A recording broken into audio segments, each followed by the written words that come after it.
amal yang paling dicintai Allah.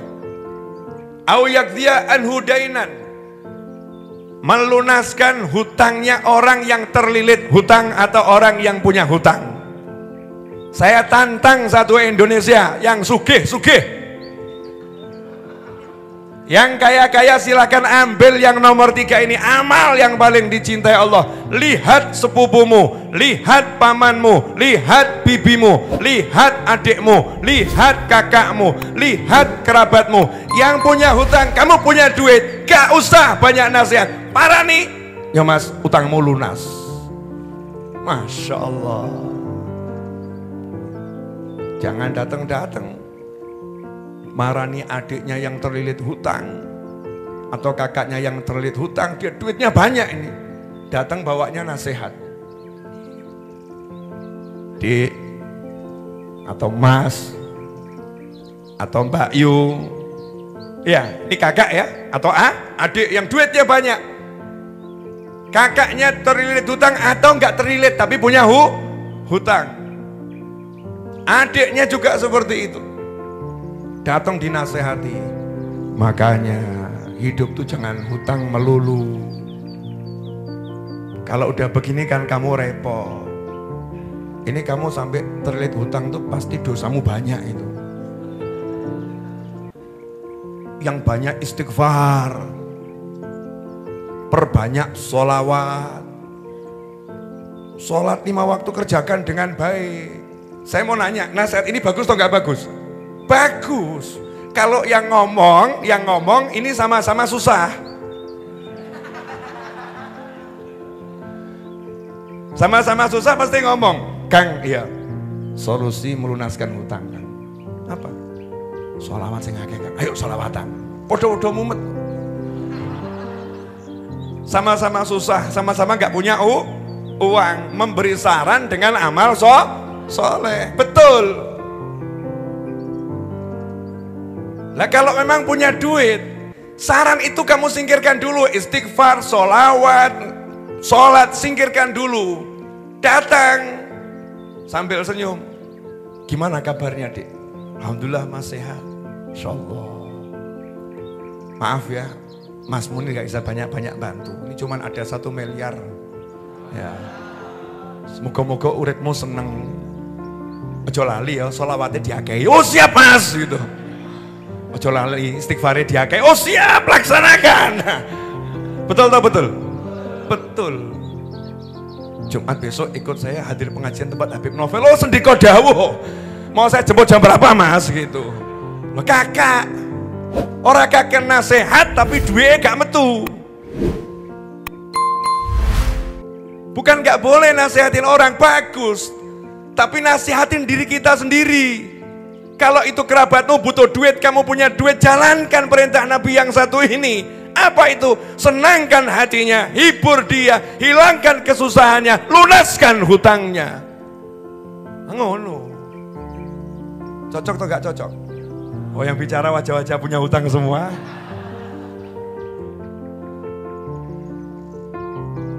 Nah ini kita bisa ambil bagian ini.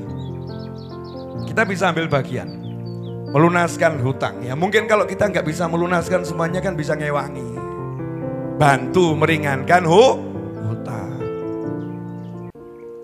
Tambah jangan ditakut-takuti, wadah dateng marani duit akeh. Ingat kamu sudah tua, orang kalau mati punya hutang itu bahaya. Masya Allah. Orang yang punya hutang itu dihibur.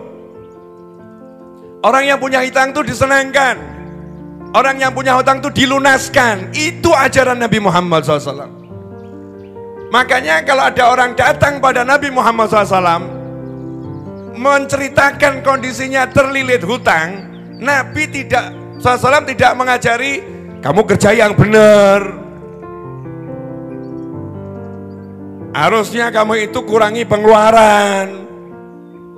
Atur perencanaan ekonomi dengan benar.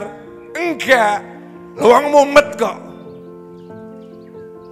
Orang lagi pusing, lagi bermasalah, butuhnya solusi yang pasti. Maka Nabi Muhammad SAW mengajarinya, lah kamu sudah baca doa ini belum? Belum. Nah baca nih, walaupun utangmu sebesar gunung, lunas. Ayam atau enggak ayam? Lalu yang ngomong Nabi Muhammad SAW, enggak disuruh nambah produksi, enggak disuruh nambah jam kerja, yang disuruh nambah jam ibadah. Zikirmu kenceng ono. Kalau Nabi SAW punya duit, apa yang dilakukan? Ini tolong didengarkan baik-baik dan jangan dipotong-potong. Karena nanti bisa salah pemahaman. Ya. Suatu ketika Nabi SAW uangnya sudah habis. Habis karena semua dibagikan untuk perjuangan membela agamanya Allah Subhanahu wa ta'ala. Ada sahabat meninggal dunia terlilit hutang. Meninggal masih punya hutang. Maka Nabi Muhammad SAW menyatakan, saya bil makna ya, terjemahan bil makna, saya tidak akan menyolatkan jenazahnya selama dia masih punya hutang. Yang nggak paham dipotong cerita ini. Terus dikomentari, kalau ada orang meninggal punya hutang sampai-sampai Nabi nggak mau nyolatkan jenazahnya. Salah, gak ada yang seperti itu. Yang ada bagaimana?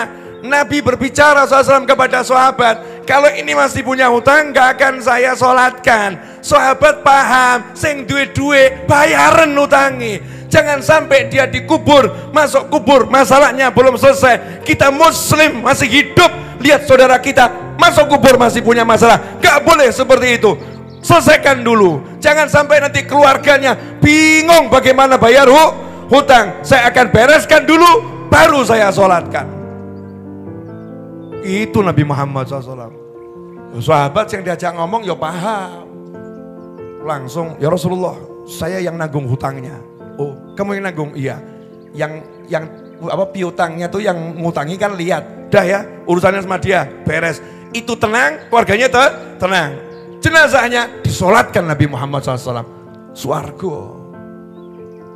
Balik kalau kita yang diajak bicara, makanya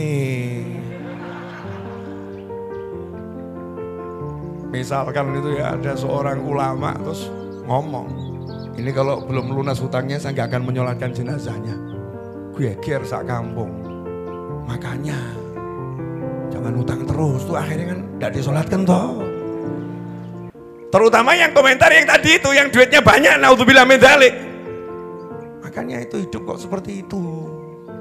Nggak paham ini. Kalau paham maksudnya ulama tadi langsung akan mengatakan, guru, sholatkan guru, saya akan bereskan hutangnya berapapun.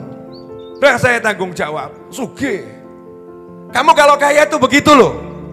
Bantu saudaramu dengan hartamu, lunaskan hutangnya.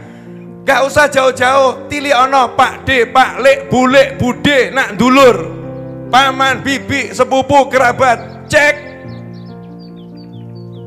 Nanti kalau saya lunaskan hutangnya males. Bukan urusanmu bahas malesnya orang. Urusanmu melaksanakan perintahnya Allah dan Nabi Muhammad SAW. Lunaskan, kamu dicintai Allah. Jangan bahas orangnya. Itu urusan dia sama Allah Subhanahu wa ta'ala. Bisa enggak gitu? Nah, biasanya kita justru yang kita yang podo-podo mumet-mumet ini gitu. Maksudnya pada sama-sama punya hutang, justru yang paham. Oh kesian tuh hutangnya banyak, hutangku sedikit, ya tak ewangi 10.000. Dia bantu 10.000. Maaf ya mas, cuma bisa bantu 10.000. Seneng koncene, masya Allah, podo-podo melarat. Sama-sama susah, tapi kok dia ingat sama saya. Innamal a'malu binniyat. Sebenarnya amal itu bergantung pada dorongannya atau niatnya, motivasinya apa itu. Nah ini yang nonton tayangan ini ataupun mendengar dimanapun dan kapanpun, sudah ada yang tergerak belum ini untuk melunaskan hutang saudaranya ini? Kadang hutangnya itu cuma bayaran listrik loh. Bayar listrik itu ya hutang kan ya? Oh bayar listrik cuman misalnya 200.000. Lawang kakaknya sugih kok, sampai listriknya numpuk 3 bulan gak dibayar-bayar. Paham maksud saya? Paham gak? Halo Bu, Paham? Nah ini buat istri ini kalau emasnya banyak ya, bantu melunaskan hutang suami ya paling wajib ya istri itu. Iya kalau emasnya banyak. Walaupun gak ada kewajiban, wajib dalam arti kalau orang lain saja pengen bantu masa istrinya gak bantu. Tambah istrinya ngomentari.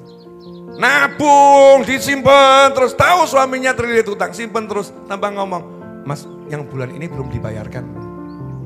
Nambahin mumet bojone. Padahal dia punya uang.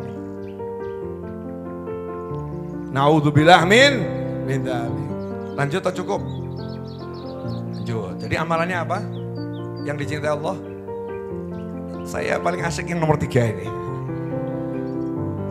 Melunaskan hutang. Kenapa? Karena banyak WA yang masuk ke saya urusannya, Beb, hutang saya, Beb, hutang saya, Beb, hutang saya, Beb, hutang saya. Saya mohon kepada umat Islam, lihat keluarga masing-masing. Saya nggak ngajak ngurusi orang banyak, keluarga masing-masing. Lihat keluargamu. Bagaimana kamu bisa makan di restoran, sekali makan 1 juta, 2 juta. Bagaimana kamu bisa melakukan perjalanan ke luar negeri, sekali berjalan sampai 40-50 juta. Adikmu sendiri bayar kontrakan sekedar 5 juta, nunggak 2 tahun gak kamu bantu. Terus mau pamer, wah aku dicintai Allah. Engkau sih mas, masuk waiting list, daftar tunggu, dicek. Selanjutnya ini saya niat